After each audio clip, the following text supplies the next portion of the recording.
Hello everyone, hope you guys are doing well. Just quickly here with a effectively sort of review stream of sorts, because I know Man City are still set to play, and that's going to change the game week dramatically, but I still have 3 City players, so I don't really think that my rank will change too much. Ultimately, Haaland's ownership is 100% effectively owned, so really it just comes down to whether Foden and Walker can do well compared to, I guess double of Haaland, where some people have that, or Ederson, players like that. But it should be a green arrow this game week, if things go to plan. The only thing I guess that could ruin it is basically De Bruyne having an incredible performance, which is actually pretty likely, to be honest. Or Tony, for example, having a wonderful performance. So we'll see how that goes. And of course, I do need Walker to play because I've got Gabriel on my bench, and I don't really want him auto subbing for Walker. So that's the position of my team right now. In terms of sort of looking at the game week, I think it's first worth looking at maybe all the fixtures that I've played so far, thinking about the landscape FPL from the Gameweek 23 point of view. Some questions in chat first, though. So, Abdo, Mo, hope you guys are doing well. Crispin has KDB. Yeah, exactly. I think KDB is a huge differential for you. Trucan has 66 points. Captain Watkins, that's amazing. I mean, I was on Watkins' captaincy, as you guys know. Ultimately, I went with Palmer in the end, so that's a net loss of, I guess that's a net loss of 10 points. So congratulations to people who have Watkins. That is amazing. Unfortunately, I'm not on Watkins. I went with Palmer in the end, but I think that still performed better than Solanke, who I was quite scared about as well. I was saying on the deadline stream, actually, probably would have gone Solanke captain myself, and it didn't go so well. Adds, you went Solanke to captain Palmer. Yeah, is it too late to bring in Richarlison? I think it's a tough one because if you're confident about Richarlison and you don't have too many issues with your Gameweek 26 team, I think it does make sense to actually keep someone like Richarlison, or to actually transfer into Richarlison. My issue, though, is it really just depends on how many Liverpool players you have, how many Chelsea players you have as well. So imagining that we all have Palmer, imagining that we have a couple Liverpool players, I'm in a little bit of a different position because I've also got Porro and I've also got Colwill. So those are two players that sort of restrict me from being able to go for someone like Richarlison or someone like Jota, right? If we're thinking about one of the doublers. I probably would go Richarlison, as I said, if I didn't have as many Chelsea Tottenham players that I do have. So I think I'd probably answer your question in that way. So sort of try to think about how bad can your Game Week 26 team be, and then think about moves. When Salah will be back, should I sell Bowen to someone better? I think with Salah, the tricky thing is this, right? You look today where, first of all, look at how Trent's coming back from injury and his minutes have been managed. Whenever Salah comes back, I think the issue is that his minutes will be managed, right? If he doesn't make it to the Burnley game, there's no chance, in my opinion, that he plays 180 minutes in the double. So even though Salah might come back technically on Game Week 25, do you really want him for Game Week 25? I don't think that's the reality. So I probably wouldn't do that. Hi, Catalina. Hope you're well. What are my transfer plans? I'm actually planning to roll my free transfer this week, and I'll talk about my team in a moment. 91 from 9, Ray. That's insane. Watkins captain, of course. 91 from 9 is still insane. I guess you have someone like Garnacho, Richarlison, those sorts of players. Would you change Bowen to Jota today? I probably would. Yeah, I think that's still a good move. Captain Soblank. Yeah, that was tough. I mean, I don't think he even had many chances. I'm thinking about, I didn't own Solanke when he played versus Nottingham Forest, and I still can't believe that he scored a hat-trick because of, 10 versus 11. That was insane. NPC Cook says he's on 60 points, Captain Palmer, and still have Alvarez and Foden to play. Already took the gamble and ditched Estupiñán for trips. I think that's fair. Obviously, when I've been talking about Newcastle players, one of the issues, of course, is that Game Week 26 is a problem for Newcastle because they have a tough matchup.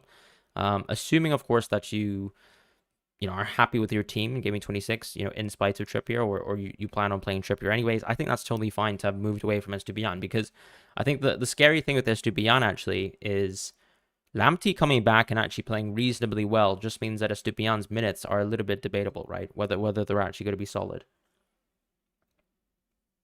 Saka to Jota doesn't make sense to me. Based on what Arteta said, it seems like Saka's fine, right?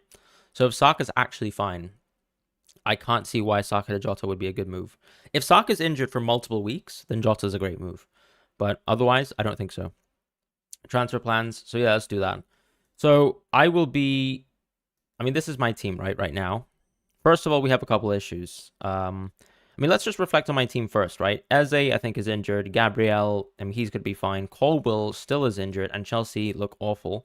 So that's my team. And then Darwin, of course, was rested. So I think that means that Darwin is very likely going to start versus Burnley. So no complaints about that. I think that's a really good position for my team to be in. Walker, we need to see what happens tomorrow, because if he's benched tomorrow again, then Walker's in trouble, right? There must be something wrong, with his personal life and how that's impacting his minutes within FPL and obviously in the Premier League specifically. So we need to sort of manage that situation. As far as Trent, once again, I read Jurgen Klopp's press conference comments after the Arsenal game, and he mentioned that basically Trent is still sort of recovering, right? So you're slowly building Trent's match fitness.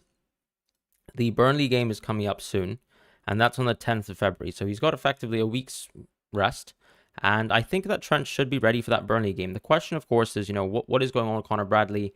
Unfortunately, he had some really, really sad personal news, and I think that allowed for Trent to start versus Arsenal. But you can also tell that Trent maybe is not at his finest moment due to the injury and recovering from that. But then also Connor Bradley is a younger player. We need to see exactly how he's going to manage his personal situation, which is obviously very tough. So I think I'm still sort of the mind to maybe bench either Porro or Trent for Gabriel, but I think that's going to be my team set. It's going to be a rolled free transfer.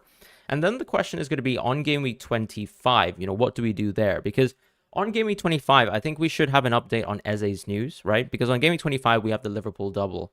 So the question, of course, is do I go for someone like Virgil van Dijk, who I think could actually play both the fixtures on game week 25, although even though I recognize in real life he's been playing pretty poorly, or I simply dodge triple Liverpool and I maybe go for someone like Doughty instead because I can't guarantee, for example, Virgil van Dijk's minutes for whatever reason, right? Let's say if we think Virgil's playing poorly, then maybe there's a chance that Virgil could be benched one of those games. I think this is very, very out there as an opinion.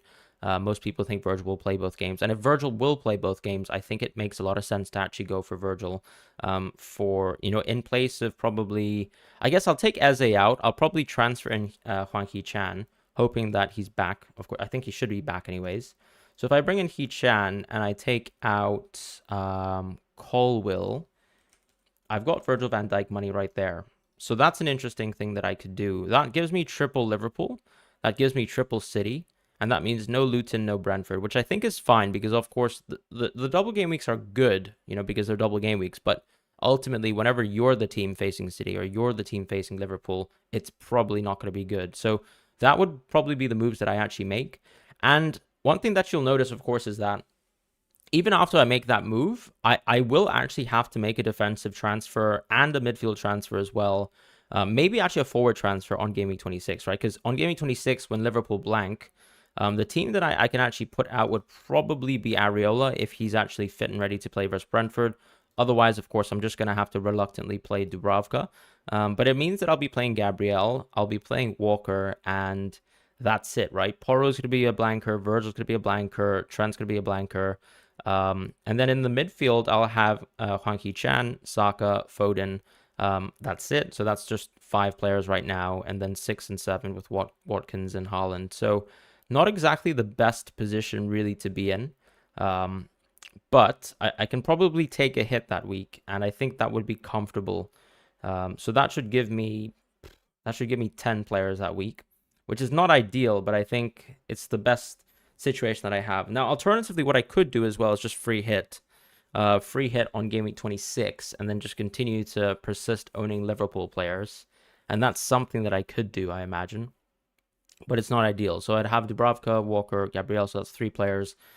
Saka, Hee-chan, Foden, 6 players, 7-8 with Watkins, Haaland, and then maybe I take a hit to take Darwin out for Solanke, or Soblanke, as some people like to say. Maybe Tony as well, because I think game week 26 is an okay fixture. It's not amazing. Solanke himself has a better fixture, in my opinion. Sorry, no, he doesn't. But of course, he's got a better fixture run after that. And that's why we might have to consider Solanke, particularly because we might think that a double game week could happen on game week 28. So that could be one transfer. And then the other transfer would be to maybe take Virgil out of my team. The alternative is that I could just simply go Allison and not go Virgil at all. and still take a hit, and actually that would still give me 11 players instead. So that's something that I could do. But going back to chat questions here, I'll also be sort of making a wild card, well, not a wild card, but a chip strategy video soon, because I know that chip strategy is something that a lot of people are sort of looking at, and we do need to be thinking about chip strategy very shortly. So quickly going back to questions in chat, Bowen to Jota I think is a very good move. Tony for Darwin I think is a very sensible move. Someone's saying NPC Cooks. Yeah, I'm set to use trips in 26. I think that's totally fine, just because he actually plays football. Not tempted by Cunha. I think Cunha's probably going to be a transfer more so for the later course of the season. Neto over He-Chan could work as well. I don't think there's anything wrong with that. Captain Solanke getting fed up with FPL this season. Nah, look, I think we all have captaincy blanks here and there, and I think it's totally okay. Like, that does happen, right? I've had some pretty bad blanks in the past, particularly sort of like missing out on a huge Salah hauls, and you just have to keep going and hope that, I think as long as you look at your team, from the 11 that you have and you look that it's good, I think that's fine. 80 from 8, MC24 has best Gordon replacements. Potentially, as I said, a Wolves player is quite sensible, but I think also just simply going for more City players, more Liverpool players is probably the best point of strategy. Because when I think about, let's say, Luton and Brentford, the two teams who double, you don't really want any of their midfielders, if we're being honest. Maybe Ross Barkley. You maybe want Ross Barkley, right? Because Ross Barkley would give you Sheffield United at home next week, which is very, very good. And if you don't think Gordon will play anyways, I think that works. And then, that's a nice little situation because Ross Barkley will just simply double. And you might not look at the Liverpool game as a good fixture, but actually Ross Barkley would be quite nice. Navigating Gameweek 25 and 26, I think, as I said, that just simply depends on your team. I'm in a bit of a worse situation compared to most managers because, as it stands, I've got too many Chelsea players, too many Tottenham players, too many Liverpool players as well, potentially, that I'm sort of working towards. Holland better score a hat-trick, made 5 assists, enter as keeper, and save a pent. You switch captaincy from Watkins. Look, if you score a hat-trick and you have 1 assist, I think you'll be fine versus Watkins, so...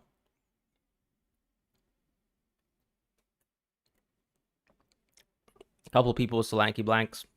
Yeah, that's unfortunate. I honestly would have gone Solanke perfectly. How important is KDB if you have Foden? KDB is probably going to be sort of my biggest threat tomorrow, so of course he's very important. Is there any good time to wildcard? I personally don't think it makes sense to wildcard until Game Week 26. There's the simple sort of natural logic where if you want to have the best team possible for Game Week 25, you're probably going to have 3 confirmed blankers from Liverpool in Game Week 26. So from that point of view, it's actually very tough to sort of navigate the landscape. You may just go with Jota for the double game week. I think it's risky, but I also think that it's so unlikely that Salah plays both games, and Jota has played well enough to sort of play. Are you concerned about Trent at this point, him getting subbed off for Robertson and having Bradley on the horizon? Not really. I feel like I'm sort of committed to Trent, right? I can't really afford to move Trent out of my team and then sort of play around that. So given that he's actually going to have a double, I'm just going to own Trent and sort of just keep it as it is. There's nothing I can really do. Estupiñán, Porro, who should be out? Who can replace them? I think look, Porro's going to blank in Game 26, but I actually think that Estupiñán has to be taken out. I'm shocked that he's actually lost the amount of minutes that he has. But right now, if Lamptey can play well, if Lamptey's actually fit, then you have an issue with Estupiñán simply, right? That's just the reality. Whereas, of course, with Porro, his minutes are going nowhere. He's just going to blank, but that's it. You can just manage. You don't want any Tottenham defenders. From Game Week 20, you mean from Game Week 23 or you mean in general? Or do you mean 33 actually? How many minutes do you think Foden gets tomorrow? I don't know. I'm going to guess something like, I don't know, maybe something like 50, 55 minutes. I'm not sure. I actually think that Foden could come off the bench, which is what I'm scared about. Is Salah worth keeping? You have 14 starters and 10 players for the blank. Probably worth keeping. If you have him already. I can't see, unless you need to sell Salah to go Haaland, I guess you can just keep Salah at this point. Are you concerned? Sorry. What about Doughty? I think Doughty's perfectly fine, but remember Doughty will also blank in Game Week 26. So it's the same concept to sort of bring in a Liverpool player, right? You're just gonna have to deal with that sort of issue, no matter what. Time to sell Bowen? Probably, honestly. As you guys know as well, I haven't rated Bowen that much in times past anyways. But I do think it does make sense to sell Bowen in the near future. I've always thought he's a bit too expensive for a player who plays for a weak team, has okay underlying stats, but pretty mediocre for his sort of price point. doesn't have doubles, for example, and ultimately does play for a weak team as well. So, your small little things like clean sheet points, small little things like not having penalties, which isn't really that small, or even some set pieces, that does have an impact, right? Compared to, like, I know, for example, Watkins is a good example of a player who we can say, doesn't have set pieces necessarily, doesn't have penalties, but is still an amazing FPL asset. But the difference, of course, is if you look at Watkins' underlying stats, they're vastly superior compared to Bowen. So when you look at someone like Watkins, I think it actually makes sense and it's understandable to be comfortable without, without going Bowen. Whereas with Watkins, I mean, he still looks like a season keeper for the most part. It really depends, of course, on what happens on Gameweek 29 and so on and so forth with Aston Villa. And we'll get some more news on that in the short-term future. Tony and Watkins for Solanke. I would probably go Watkins. I still think Tony's fixtures are very, very tough. Well, you did say to play him ahead of Foden, but yeah, it's probably a good time to start selling. I did so because I still think Foden can be benched, right? So I can't guarantee that Foden's gonna play. Like, if you look at my team, the only reason why I'm playing Foden is because I have Eze in it. Thoughts on why Gordon was given the assist points in FPL but not accredited with the assist in Premier League? I mean, so this is what it's just a classic fantasy assist. So yeah, I mean, anytime, for example, you take a shot and there's a rebound, that's a fantasy assist. But on real life sort of Premier League assist statistics, a shot on target creating another shot which leads to goal is not a real assist. So there's a difference between fantasy FPL assists and there's a difference between sort of Premier League recognized Opta assists. My chip strategy. Consider your rank now. Will you chase with a different captain choice than template, or you want to go safe mode? I'm going to play exactly the same way that I've played all season long, which is basically try to maximize my points, pick the best players for each game week, and captain the best player for each game week as well. This week I thought it was Palmer, to be honest, over Watkins. I changed my mind, and I'm 10 points down, but I don't really regret it too much, other than the fact I'm greedy and I want points. Need an original cheat sheet to call a number one spot back. I'm not having a great game week. Yeah, I mean, the thing is, though, I always say is, for example, let's say you own Solanke versus Nottingham Forest this week, and he did poorly. You still have to look at it as a situation as in, this made a lot of sense to own Solanke, to even captain Solanke. So when I look at someone who's owned Solanke and upset with Solanke, I would say, don't get too upset. I mean, look at Julian Alvarez, for example, when Haaland was out. He didn't actually do much until the Burnley game, right? But he was still a very sensible transfer in. And you just have to keep those sorts of picks because eventually they'll come good. Sometimes it might take long, and you might even have sold the player until they come good. But that's sort of the luck of real life football, and we can only do our best guess in terms of picking good players with good thought process.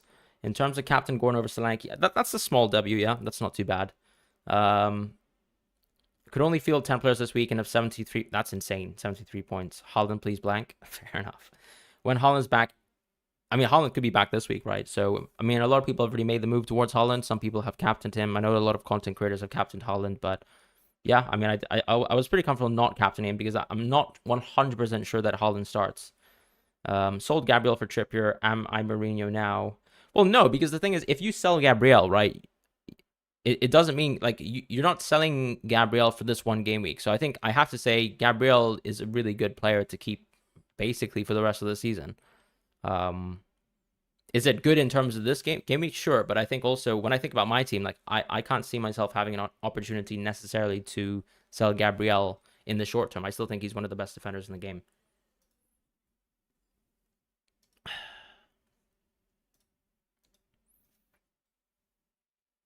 Should I bring Tony Jota Doughty or Tony Rodri Barkley? Look, personally, I think Jota makes more sense in terms of Tony Jota Doughty as opposed to Tony Rodri Barkley, just because if you think about it, I mean, you probably want to have Liverpool players compared to Luton players, right?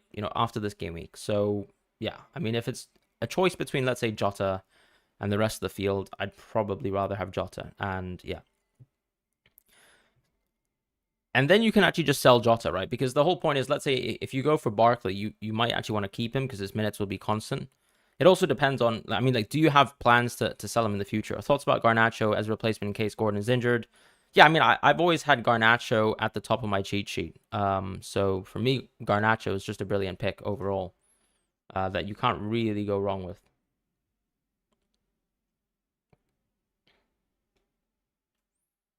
I mean, I need to start considering like what I want to really do with my FPL players as well. Because right now, what's super annoying for me is that I kind of have to decide like whether I actually go for,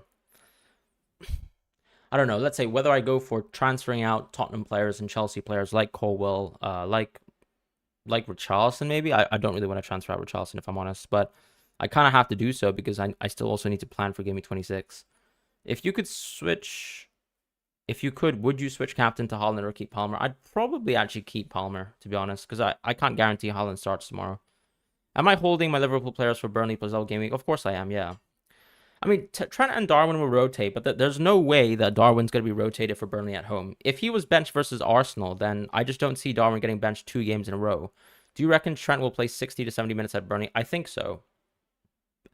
I mean, the thing about Trent as well is who can I transfer in that actually has really good minutes that also doesn't, that for example has a double as well. Like I guess it's Virgil, but like I probably wouldn't do it. Which 2 players would you target? I mean, I would choose 2 out of 3 between, let's say, I don't know, Kunha and Huang and Neto.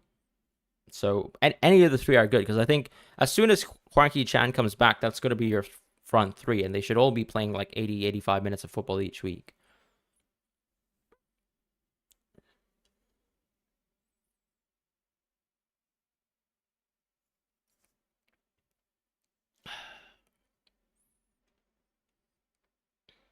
I could actually just do Colwell to Virgil, to be honest. Like, that's not an awful move.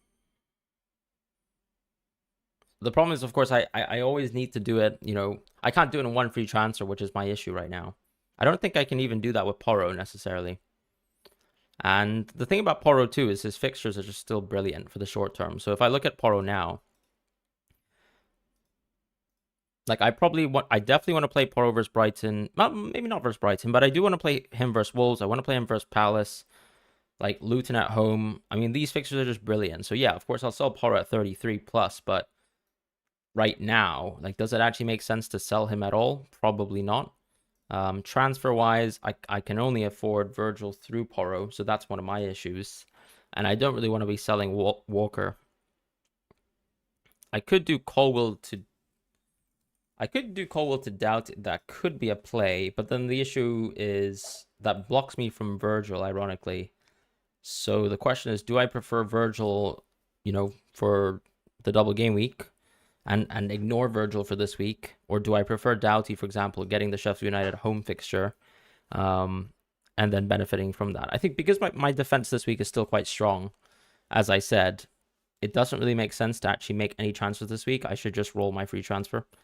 So I'm going to keep my team as it is, and I'm pretty happy with the way it's set out now. We'll just have to see what happens with Walker.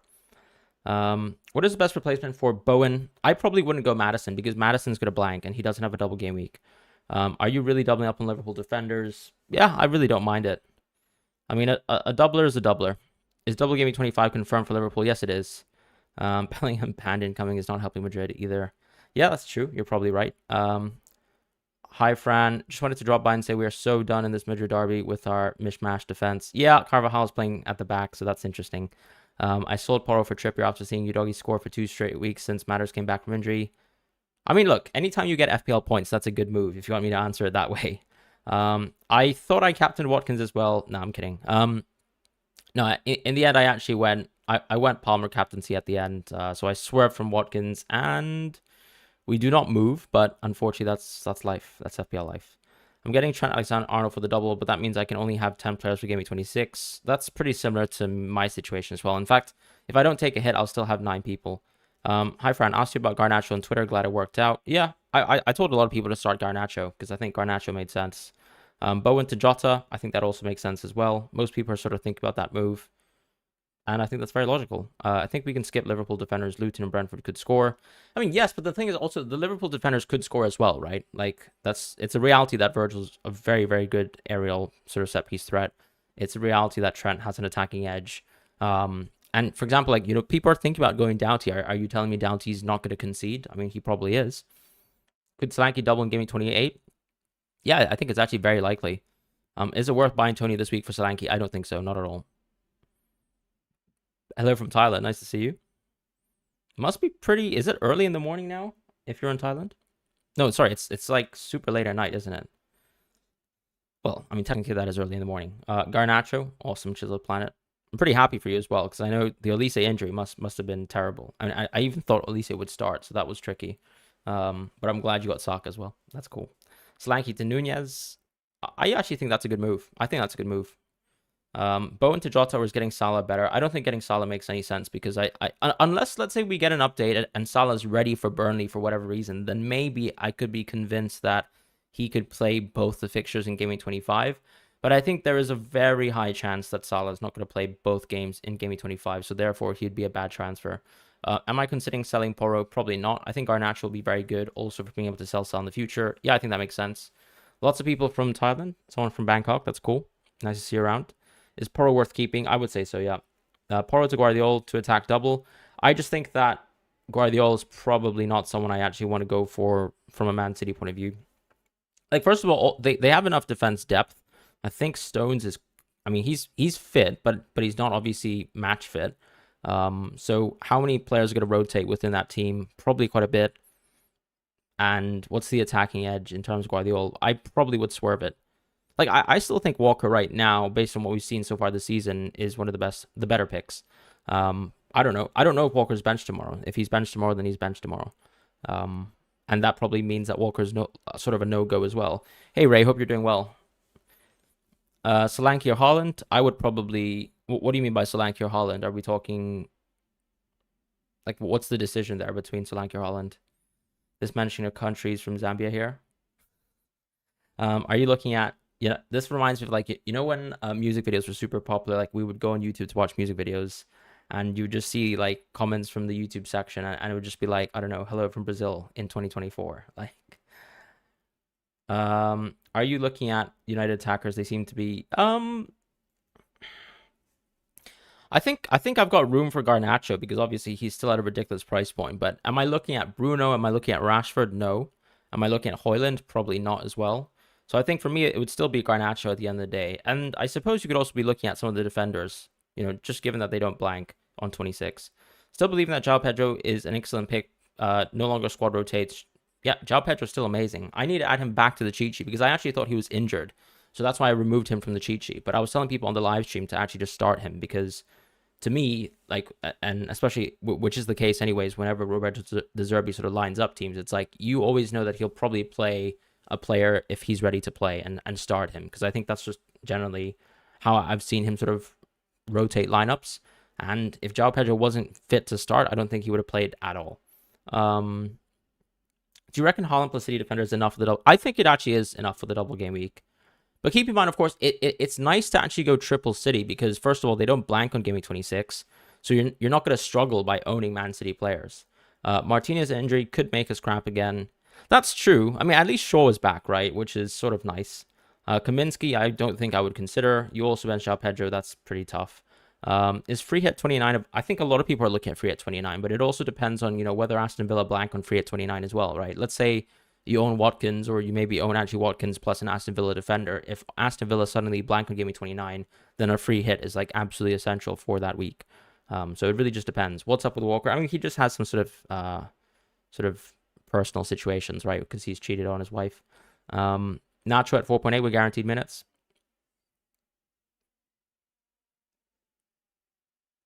Nacho at 4.8. With Salah doubts, having Adebayo short-term and Tony long-term feels like the move. Yeah, but I mean, when you think about it, right? Let's say you have Tony and Adebayo. So does that mean you don't have room for Watkins in your team? Or does that mean that you're ignoring Haaland? Kunha did actually looked incredible. I mean, he's always like a very lively player, but him on penalties, I mean, that'll be an interesting thing to think about too. You know, is Hwang going to be on penalties when Kunha's back? And yeah, you don't trust Wolves at all. I mean, to be fair, I guess they have a full strength team now. You know, Neto coming back does help the overall team, and they don't have as many defensive injuries as they did a few weeks ago. Should I get Watkins to Darwin or Tony for... I probably would actually keep Watkins if I'm honest. I don't think it's necessary to go Darwin or necessary to go Tony from Watkins. What am I thinking about second wild card? 26 or 31 probably. It really just depends on how bad my team looks like from a Gaming 26 Black point of view. I mean, I might just have to sort of take it on the chin and just, you know, why keep Watkins? Because, I mean, his general fixture run is just very good. So if we look at Watkins, first of all, Man United is an incredible game. Fulham's an incredible game. Nottingham Forest is an incredible game. Luton's an incredible game. Even Spurs is an incredible game. Like, there's honestly not one bad fixture. Like, these are all bottom half defenses. Every single team that I've just listed out. Like, for the next 8 game weeks, basically, he is playing versus the bottom half defenses. And you generally cannot go wrong with that. So, yes, of course, you can go for a doubler. But, I mean, how good is Tony's double really? Like, the only doubler who I actually think might have a better double and general fixture run is Solanke. But I know a lot of people don't like the idea of going Solanke. So many people wanted to move out of Watkins, and he does 18 points. Exactly. But, I mean, look, 18 points is far, far above any of our usual expectations for Watkins. This is clearly a huge overperformance, and you can see that too based on the expected goal involvement. So it doesn't mean Watkins is capable of, dropping 18 week to week. It just means that he's capable of doing it every so often, and I'd probably bet that he can do it more often over a run like this. Am I going all in on the Gameweek 25 double? We'll see. I kind of need to manage the Trent situation. Watkins had 14 assists from 3.1 expected assists. Yes, but remember, 2 of them are penalty assists.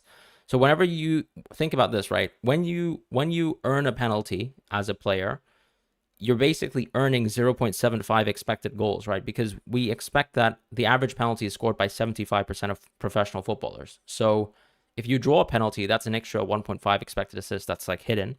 And then on top of that too, a lot of his assists are not true assists. So like they're rebounds from shots on target assists, right? So technically those assists are real, but yeah, he's overperformed in general. Of course, we can be honest with that.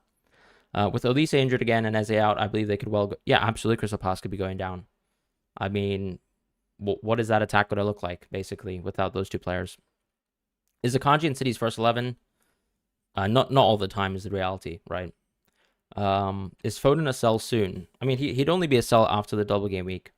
Who would you prioritize out of Darwin and Jota? I'd prioritize keeping them. But if you're asking me the question about, who I would transfer out after double game week 25, I'd probably still transfer Jota out because I think Darwin's minutes are more consistent.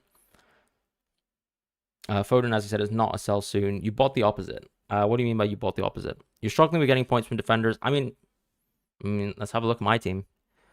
I couldn't tell you how to get points from defenders either. Unless, let's say, Walker miraculously does something tomorrow, which is pretty unlikely. So I've got Trent, Porro, Dubravka. I mean, that's nice. Most people's defense this week, I feel like, had 1 point. Or -1 points with Gabriel, which is even worse. So that's life. You bench Dunk. Oh, that's tough. But why did you bench Dunk versus Crystal Palace? Are you considering selling Palmer after Crystal Palace? Blank plus hard City match? No, because I think Palmer is more of a season keeper, right? Like, okay, fine, there's a tough City match. I have to bench him for Game Week 25, but is that an issue? I'm going to have a strong team for Game Week 25. And then after that, it's like, I mean, maybe I could sell him, but I probably wouldn't do it. He's still the penalty taker for Chelsea, and even though Chelsea stink, he doesn't stink. You bought Burden for -1. Yeah, that's tough as well. I mean, I don't think I had on my bingo lottery that Newcastle would concede 4 to Luton, so that was unexpected to say the least.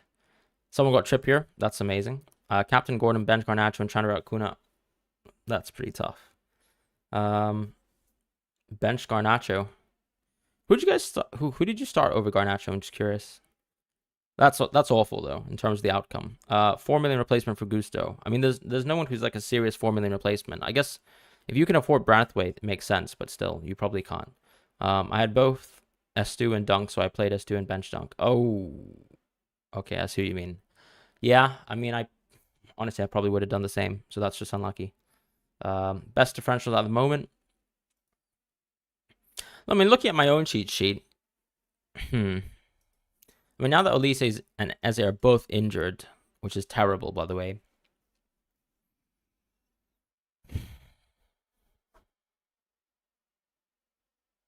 I guess Garnacho is the differential. He still has extremely low ownership. João Pedro, Cunha, those are good differentials. Chan, if he comes back, is a good differential. Hoyland is a good differential, but I still don't think I would recommend it just because there's forwards who double, or there's still Watkins, for example. Like most of our teams, you're going to own Haaland and Watkins, right? So it's always that third spot. So it's hard to sort of pick a differential there. I guess Doughty is still going to be a differential. He's not that highly owned. But I really think that that's sort of it for now in terms of defenders that we can actually go for. If Konsa's actually injured, then maybe Cash is a good differential because they're sort of forced to just play Cash, technically, if that makes sense to you. So that could be an interesting situation. I don't think Cash is going to be a season keeper of any sort, though. And I probably wouldn't recommend Cash because as long as the Konsa injury is manageable, he's probably going to lose his minutes immediately. I think that's really it, though. I'm trying to think of like sort of doublers as well. I mean, Tony is still a differential right now, so I guess Tony's there. Neto, I suppose, is a differential too, because the point as well is if you sort of look at like planning transfers and things like that, is on Gameweek 26 when everyone has a bad fixture, like Wolves have a decent fixture. Crystal Palace had a good fixture, but it's very unlikely that I actually will have a Crystal Palace player anymore because, unfortunately, I don't think Eze is coming back for Gameweek 26. And I know that Roy Hodgson said that the injury is not as bad, but then now we actually have the news that it's a tear. And a tear on the hamstring doesn't sound like he's coming back on February 24. So, sounds awful for my team, basically, and I have to manage that situation. Pascal Gross. I mean, Pascal Gross has sort of been a top pick for me for a while now, so I don't know if he's a differential, but yeah. Barkley, I think, yes, sorry, Barkley's a great shout, actually. I would definitely like Barkley over Adebayo just because there's more room for sort of midfield transfers than forward transfers. I'm probably not going to get any Luton players, though, if I'm honest. Thoughts on Neto? Too many midfield options this season? Yeah, but part of that, too, is because we don't necessarily have a template midfield. We just need to sort of rotate our midfielders around. Who am I looking to sell, or who am I looking to get from selling Eze? Probably Hwang Hee-chan because he'll be back. Estupiñán is probably a sell. I agree. Like, unless you think, for example, for whatever reason, Lamptey's not going to threaten his minutes, then I guess you can keep him. But yeah, the landscape with S2 seems poor right now. Watkins to Tony, I probably wouldn't do it. I would actually honestly keep Watkins, guys. Like, I have to say that Tony's been brilliant the last 2 matches, but this upcoming run of fixtures is awful, and I still would probably keep Watkins over him. Currently, E7 has 3 doublers. Would you rather go with Jota or Bowen? I would definitely go with Jota over Bowen because, yes, of course, that sort of gives you another blanker, but ultimately, I still prefer keeping Solanke because I think he'll get a double Gameweek 28. So, yeah. One of my free hitting and wildcarding. I will be a bit of trouble in Gameweek 26, but then sometimes I think, like in FPL, you just have to take a bad game week on the chin. Like, let's say my team, I can't always plan for a blank. I can't always plan for a double. I'll just have to take it on the chin. Do I add Connor Bradley? I think we need to sort of listen to what Klopp is going to say about Connor Bradley because, unfortunately, his father passed away, so that's why he was not in the squad. And he is a young player, right? So this is a very personal sort of moment in his life as a sort of young player. Like, he might be physically mature in terms of he's playing incredible in the Premier League, but emotionally as well, I don't know what's the best situation, like whether he's in the right headspace, so on and so forth. I probably wouldn't recommend going Connor Bradley. Like, yes, of course, he's cheap. Yes, of course, he's played brilliantly. But can I guarantee, for example, that he's going to play 2 game weeks or 2 fixtures in a row in Game Week 25? I don't know. Best midfielder to buy for this Game Week 23.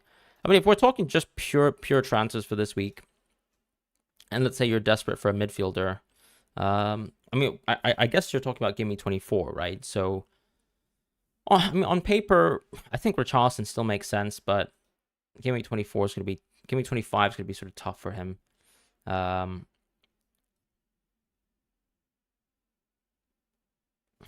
Maybe an Arsenal midfielder could make sense. I don't know if I'd be recommending Odegaard, though, if I'm honest.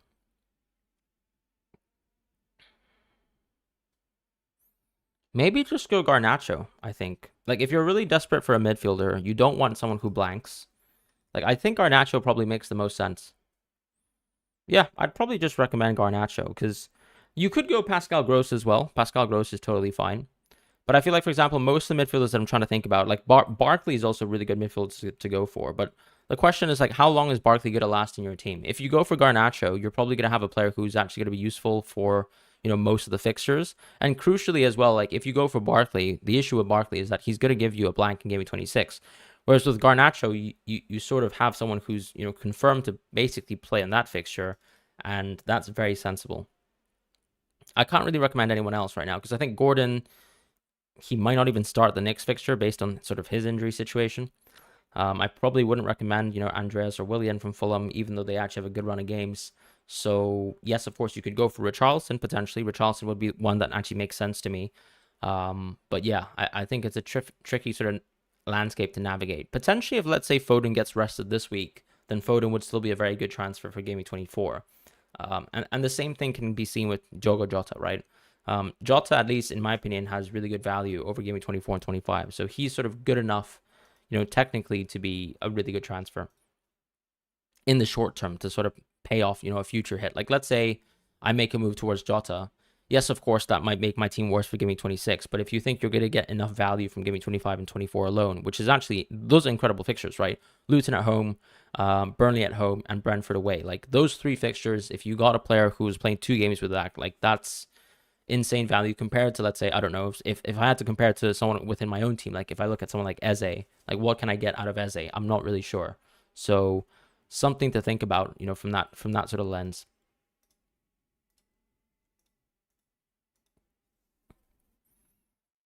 What should I do with Gordon Bowen? As I said, I think Gordon, we just sort of need to understand his injury. Apparently today he was pictured in the mall in Newcastle, and he doesn't have a protective boot, but he is on crutches. So him being on crutches, Barnes coming back, Wilson coming back probably makes me think that Gordon is actually worth a sell.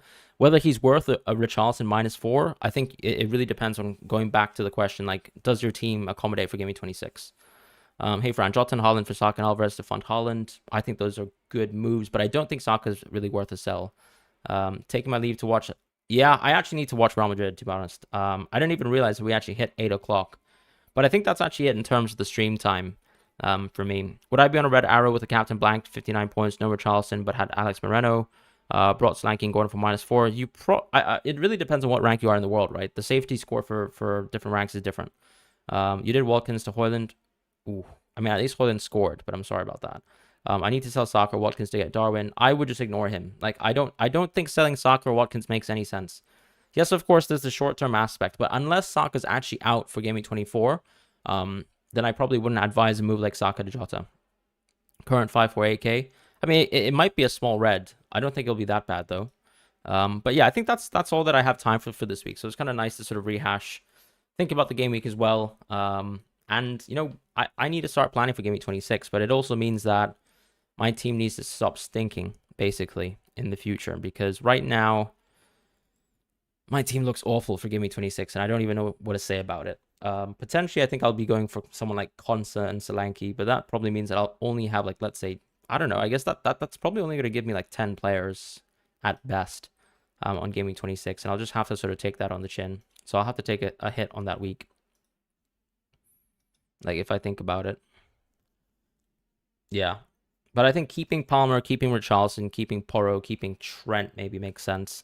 If I think Trent, for example, has terrible minutes on Game Week 25, then I think I don't mind taking a -8. I don't think it's that crazy to do that. But the question, I suppose, is what defender on that week is actually going to give me value, right? I probably am better off playing 10 players instead. And I'm not going to sell Palmer, so I'll just have to sort of, I don't know, play 10 men on Game Week 26. Which I think is okay, because sometimes we think about, okay, I need to get 11 players. But if you think about it like this, sure, of course, the player you're going to transfer in, even if you're taking -4, is going to be someone who probably is going to give you 2 appearance points. But you then also need to think about how likely is it that that player is actually going to get you more than those 2 points, right? We've seen defense of the season, first of all, and second of all, the fixtures are pretty bad in Game Week 26. I don't think I want to double up on Aston Villa defense then. I don't want a Newcastle defender versus Arsenal. So the chances that there's 2 defenders that I actually want on Game Week 26 that are actually very good and better than, let's say, keeping Trent long-term is a bit questionable to me. I suppose the question that I have to ask myself first is, do I even think Trent's going to actually consistently play as the starting player for Liverpool now that Conor Bradley's playing so well? And of course, Yeah, I mean that's the main issue really. So if suddenly I think Trent is no longer super useful for my team, I guess it could justify just simply going out of Trent, and maybe actually the answer is simply going to someone like Saliba. Because if I go for Saliba on Gaming 26, even though it's a bad fixture with Newcastle, I guess I don't really mind holding double Arsenal defense for the rest of the season. Plus, I don't really see myself necessarily going for Martinelli or Odegaard. But yeah, that's sort of food for thought right now. Hey, Beardy, hope you're doing well. Congrats on the amazing rank. Thank you so much. Hope you're doing well too. Thanks for all your content. Thank you, Robopop. Thank you, everyone, for sort of tuning into the stream. Would really appreciate some comments. Keep in mind, of course, that the main series that we do in FPL is the cheat sheet series every week. So do feel free to have a look at that if you're sort of thinking about transfers, thinking about the landscape of FPL and trying to plan ahead for that. I will be doing a chip strategy video tonight after Real Madrid play versus Atleti. And after that, hopefully we can have a nice video out for you in the morning. And then as far as the cheat sheet, that will come out later this week. Who do you think is the best City mid for any price? I mean, obviously it's Kevin De Bruyne. It's not really a question. Is it time to get rid of Porro? Personally, I don't think so. I think if you look at Tottenham's fixtures, down the radar, I still think it's brilliant. I still think his minutes are incredible. So my answer really would be no. But that's it for this week. So thank you guys once again. Feel free to like and subscribe. Take care and goodbye. And good luck as well for tomorrow's game versus Man City, or with Brentford versus Man City. So that's it. Take care.